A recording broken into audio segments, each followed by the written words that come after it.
و اطراف آن که گویا که شما با مرد افغان ازدواج کردید و زن مرد افغان شده، چی گفتنید؟ بله. مرد است زن است اگر مخفی نمیشه؟ البته که مرد. البته که زنها را مردا پادشاهی نه میکنن، سرپرستی مردی میکنن. است که و اطراف شما هم بسیار آوازه ها پهن شد که گویا که میان شما مناسبت های عاشقانه است، با شهرام یکدیگر را دوست می‌دارید، یک مدت با هم بودید و جدا شدید. این آوازات کجا حقیقت دارد؟ و کی به شما کمک میکند؟ یگان سرپرست شاید دارید؟ اولی وقتش بیا نامشان میگیریم. бародароне ки резиш мӯй доранд, яъне ки риш, марҳамат бародарои азиз, ҳам афзоиш ёфтанда, фоидаи хуб дора, тез афзоиш метиҳад ва ҳамчунин ёрдам мекунад ки манъ шава рехтанаш.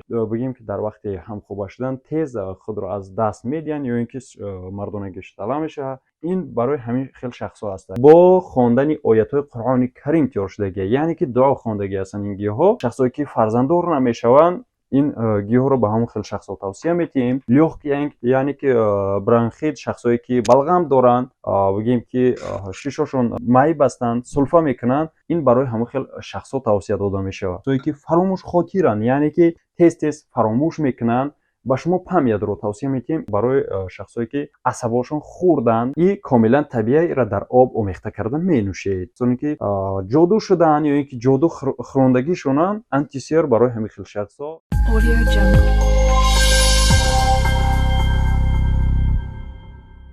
سلام مخلصان و بینندگان برنامه‌های جالب کانال توجیکون گروپ. برنامه نوبتی آوازه و حقیقت را تقدیم شما می‌گردانیم و با درخواست زیادی مخلصان این لحظه ها مهمان برنامه ما هستند خانم بسیار زیبا، اکتریسه و آوازخوان جوان و امیدبخش فاطمه بانو. خوش آمدید به برنامه. تشکر زیاد، سلامت باشین. تشکر برای دعوتتون. و من میبینم که شما قریب که هر هفته یک کلیپ نو، کلیپ موزیک نو پیشنهاد مخلصانتون میگردونید و چندین عکس های شما رو دیدم در صفحه اینستاگرامتون که شما لباس عروسی یعنی ملی به بر کرده اید و بسیار مخلصان سوال کردن که آیا فاطمه بانو به شوهر برآمده است. بعضی ها گمان کردن که شما شوهر افغان کرده اید و به خارج کشور میکوچید و ما خواستیم که از نزدیک با شما صحبت کرده باشیم و به همه این سوال های مخلصان از زبان خود شما پاسخ گرفته باشیم. و بیاید اطراف آیا به شوهر برآمدید یا نه برآمدید کمی صحبت میکنیم، بعدا برمیگردیم به کلیپ ها. و اون عکسی که در صفحه اینستاگرام شما نشر کرده اید، شما لباس ملی به بر نموده اید. پیش من میدونم که شما بیشتر لباس اروپایی میپوشیدید. سبب چی شد که یک باره رو به لباس ملی آوردید؟ یک چیزای همه چخل بگم ما میپوشم، حاضر میپوشم، چخلی که همه چیز با مرور وقت میگن همه کرتای ملی، لباسای ملی چقدر ماده محقولای. خواستم که فقط امی لباس ملی ایز پس بسیارتر شوده. مقصد اروپایی باشه، اروپایی کمتر شوه. چون زیب دختر تاجیک این لباس ملی است. و اطراف آن که گویا که شما با مرد افغان ازدواج کردید و زن مرد افغان شده، چی گفتنید؟ اگه مرا هر سال شوهر میتنن با جدا میکنن، با زن دیم میبرارن. اگه بودگی نه اولی ما شوهر نکردم با افغان از کجا برم ایشو نمیدونم. من خودم درک ندارم. تاجیکش چی؟ نه حاضر یگان چی نبر خلاصه من نبروردم که با شوهر برم. پس اون صورت ها از کجا پیدا شدن؟ صورت ها با فکرم که یک تا صورت لباس های هندیست که پوشیدگی ما هم هندو است هم تاجیکانه چکن. بله. انمون هندیانه خطی قربانی سفرزار یک تا دویه داشتیم.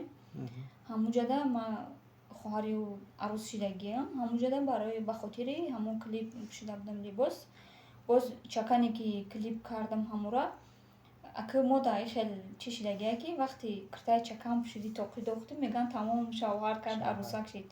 نه من خواستم که همون چیزی ملی نو مقصد مودی نو برآمده بود همون را дар клипам бупӯшам тамом. یعنی که شما در حقیقت توی نشدید، به شوهر نبرآمدید، بله. بلکه این عکس ها از کلیپی نوی شما میباشند. бале و رفت و اگر همون شوهر آینده شما پیدا شود تاجیک نباشد، اگر قبول میکنید؟ افغان باشد، ازبک باشد، نمیدونم روس باشد. حاضر با دخترها در ما داشتگی با خطویی هم گرفته هستند. چند چون ман кор надорам ба ягон кас. барои ман ай ҳама муҳим мусалмон буданай. аз ҳама муҳим мусалмон افغان و تاجیک و ازبک بودنش مهم نیست. барои ман мусалмон бошад. میدونید چند پیش آوازه در حقیقت پنج شده بود که به شما که این کدام نفر خواستگاری میآیند. این را از زبان چندین دوستانتان ما شنیده بودیم و شما رد کرده اید خواستگاری را. چرا؟ не ака рад кардем хай духтар калон шуд хускор мерава рад кардем ба хотири чӣ? Ба хотире ки ма фаҳмондам ки оилашонда мақсад шумо ҳозир дар оила ҳозир ма келишида мерам. як рӯз модари шумо агар айми хабардор набоша ҳозир бибина мара дар када наметавонам. Мега ту ма рафти қати донжуан буди қати мугамбо мугамбо қати фахриддин арабшо и қадар дигар овозаҳо фикр мекунад. мекунад. бале гуфтам аз ҳама хубаш чем зиндагӣ мекунӣ як хел одам риск када зиндагӣ мекунад ҳичи нашид нобтушам ба номияш шу кунам нобтуш. ман хел зиндагӣ намехоҳам. мехоҳам ки зиндагида як каса бигирам устувор дар зиндагӣ то охира бе ягон тавнаву бе ягон надомат. یعنی که در جدا سند شما را باید که حتما دستگیری کند و ضدی هنرتان نباشد. хай иша ака маслиҳат мекунем. иша мо бачаҳо бастагӣ дорад ки میتوانید که به خاطر اویله و شوهر شده ترک صحنه کنید. бале یعنی اگر که به شما همون جوان پسند آید، در ده زندگی کردن برای شما بیشتر پسند است یا در شهر؟ муҳим нест. پس چرا امروزها در دوشنبه زندگی میکنید، به فرخار نمیروید؟ не меравем навакак омадем хабаргирӣ мерем миему ака медонем ки кор фаъолият ҳама чиз дар иҷа. агар мо кор накунем чӣ хел пешравӣ мекунем? برای چی از روی اختصاص به کار ندارآمدید؟ من می‌دانم شما دانشگاه تکنولوژی رو ختم کردید. бале нав хатм кардам. ака ман нав бояд хатм мекардам ки ҳамин гуфтум ку якешид акай фахриддинам ка даъват кардам. هنوز دیپلم رو نگرفتید؟ диплома гирифтагием бугум мешавад. бояд равам имзо монам гирам тамом ҳамин қадараш мондагия. аммо дига санъат ки рӯ ба санъат овардам. дига дидам ки ҳами кор ҳамаш кора. дар меи чи шоу бизнес боша ё дигараш кор кади ҳами зиндагӣ муҳим пеш баравад дигараш муҳим нест ба фикрам. و بیاید اطراف هنر سرودخوانی شما کمی صحبت میکنیم. همگی شما را با صحنه‌چه ها میشناسند چون در چندین گروه های هجوی و با چندین هنرمندان و هجونگاران شناخته صحنه‌چه ها دارید و در چندین فیلم های خود هم در چندین اپیزودها نقش بازی کردید با هنرمندان شناخته. ولی یک بار شما از اکتریسگی و از حجم‌نگاری رو آوردید به آوازخوانی. چرا از اول آوازخوان نشدید؟ چون شما را امروز اکثریت همچون حجم‌نگار میشناسند و برای آن که شما را همچون آوازخوان شناسند شما باید که باز زحمت و مهنت زیاد کشید. бале ба чӣ хотир мо ҳар рӯз меҳнат кардесам чиқар расход кардесем ба хотири чӣ? ма аввал гуфтам ки мара мухлисо овозхон кардам. чанд мухлисе ки бародарон нависанд ки э духтар мақсад ту овозхон шавӣ беҳтар мешава ҳамаш мешава оҳиста оҳиста. ман гуфтам ман худам боварӣ надорам овози агар бигӯи овози хуб бигӯи овози хубам надорам нобахад ман ҳастам. гуфтанд мешава ҳамаш. дигар ҳамин хел кардем як ду суруд бировардем ки аллакай тӯйҳо рафтем дигар دعوت کردن مخلصان قبول کردن. қабул кардан дигар تا امروز چند ترانه آماده کردید؟ 6 تا 7 با کلیپش؟ бале و کی به شما کمک میکند؟ یگان سرپرست شاید دارید؟ چون که به سرپرست به مبلغ حتی یک کلیپ هم ثبت بله. کردن غیر امکان است. албатта ака чиқали ки шумо мегӯед ҳаҷонигор будӣ ҳозир реклама мекунӣ иш мекунӣ агар мақсад нарем як кинода бозӣ накунем, маблағ нагирем, реклама накунем, маблағ нагирем, чиқар мо клипи нав мепурорем. Ба ҳамин хотир ҳаматарафа кор кардастем, ки мақсад пагар наган, ки ма ҳамира кардам. Чизе кардем, хай бедастгириам намешава. Продюсер як таҳози продюсери ма ҳастай. Оли вақтиш биё номашам мегирем, ози гуфта номи мара нагирем. Ба хотири чӣ? Ба хотире ки ман меҳнат мекунам, баъд як результати хуб дидам, баъд ман мегӯям, ки ҳо ҳамин коре ки ман кардам, шид ҳамин результат дод. мард аст зан аст агар махфӣ намешавад? Албатта ки мард. албатта ки занора марду продюсерӣ мекунанд, сарпарастӣ. Марди аст, ки чиқар продюсере дар ҳақиқат. Мақсад продюсерӣ мекунад. Ба хотири манам мақсад продюсери омада. шумо ба шумо чӣ кӯмак мекунад? Ӯ ҳунар дора охӯ. Ҳунар дора, ки масалан оҳанг эҷод мекунад, оҳангсоз клип аст. сабт мекунад, Оҳангсоз аст. маблағгузорӣ мекунад. Мақсад дастгирӣ чӣ мекунад? Дастгирӣ дар мусиқии ман дастгирӣ мекунад.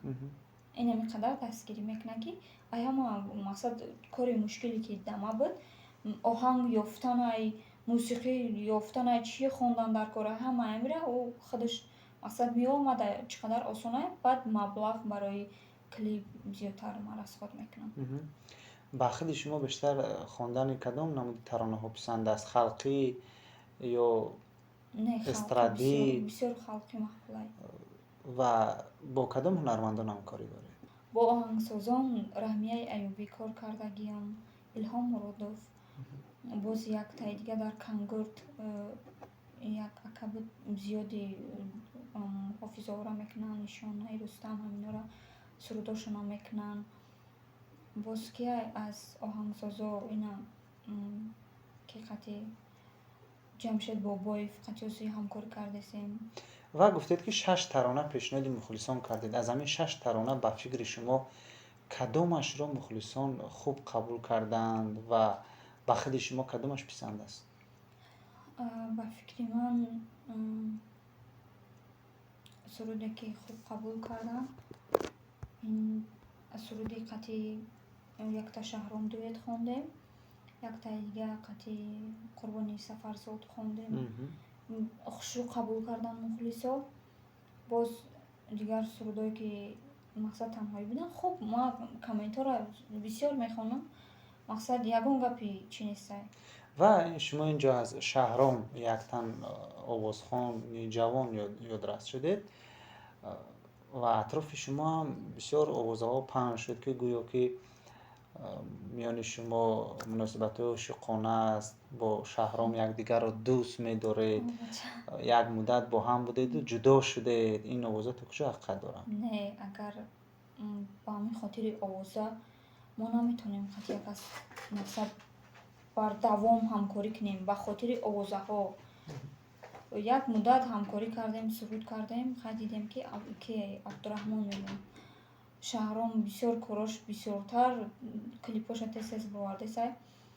Гуфтам ядам муддат қатиш ҳамкорӣ мекунам, камтар короша дидам ки бисёрай, гуфтам хай ман пай эҷоди худам мешавам, баъд мешавад. бисёр мухлисо гуфтесанд ки яктай дига бурор я дуэти дигар. Хай вақти ки Шаҳромро мебинем. пешниҳоди дуэтхонӣ аз ҷониби шумо буд ё аз ҷониби Шаҳром? Аз ҷониби якум бор рости гап оли суруд нахонда будам, ки Меҳробро ҳама медонад. Гуфт ки Фотима, ту мақсад ҳамин чизда ҳавас дорӣ, нав сар кардеса, та хонди. ҳамин Шаҳроми Абдуҳалим аст, ман намешинохтам учен. Як дуэт кун, гуфт. Шумо ҷавонен, мақсад тухӯрӣ мегирен. баъд ба тавсияи ҳамуно мақсад мо чӣ кардем, занг задан, баъд ҳамин дуэта баровардем. Бигӯем ки дар бораи ошиқӣ хел не, барои ман ҳеҷ чиз муҳим нест. Агар муҳим мешид, ман кайҳои шавҳар мекардам, тарки санъат мекардам, айпаи мерафтам ҳамун зиндагӣ мешидам. ва дар охир анамун шавҳари ояндаи худро чӣ гуна дидан мехоҳед? чӣ гуна ҷавонмард бошад? Ҳеҷ кас тақдирша ҳеҷ чӣ гуфта наметавонад, ки чӣ хеле бача мегирад. Ман пешакӣ гап вале намезанам. хости дили шумо чӣ гуна аст? Ман худман хости ҳар дили як намедонам. нафар эҳсос дорад, хоҳиш дорад, талабот дорад. چگونه باشد؟ درسته. لک گفتستم بود تا حال من انتخاب نکردم. خود من نمیدونم که چه با چه آمده معقوله. از گفته های شما برمیاد که برای شما فرق ندارد. چگونه که نه باشد؟ فرق دارد. چی گفتستم من آینده به خاطر چی شوهر نمیکنم. آینده میخوام که صمیمی باشم. شوهر ما صمیمی قبول کنم و هم صمیمی باشه که ما آینده مقصد یک زندگی خوب داشته باشیم. بله. و در کارهای ایجادی شما و در زندگی شما نیز برای رو کامیابی های نو رو طلب میکنیم و تمنا میکنیم که چی آرزوی و نیت نیکی که در دل دارید بگذار جامعه عمل باشد. و در آخر به مخلصان ما و به مخلصان خودتون چی تمنیات دارید؟ تمنیات ما همه وقت همه برنامه همیه که همه وقت سلامتیشون خواهانم که از همه نعمت بی‌بهای سلامتی های همه وقت سلامت باشن. شما نیز سلامت باشید و تشکر میگوییم به شما که دعوت ما رو قبول کردید. و بینندگان عزیز، مهمانی برنامه آوازه و حقیقت بودند اکتریس و آوازخوان جوان و امید بخش فاطمه بانو. من باور دارم که شما به سوالهای خود پاسخ گرفتید و به خاطر دستگیری کانال ما شما باید که به برنامه VPN وارد شده برنامه های ما رو تماشا کنید، زیرا دستگیری شما پیشروی کانال ما خواهد بود. خیر تا برنامه های دیگر. Audio Jungle.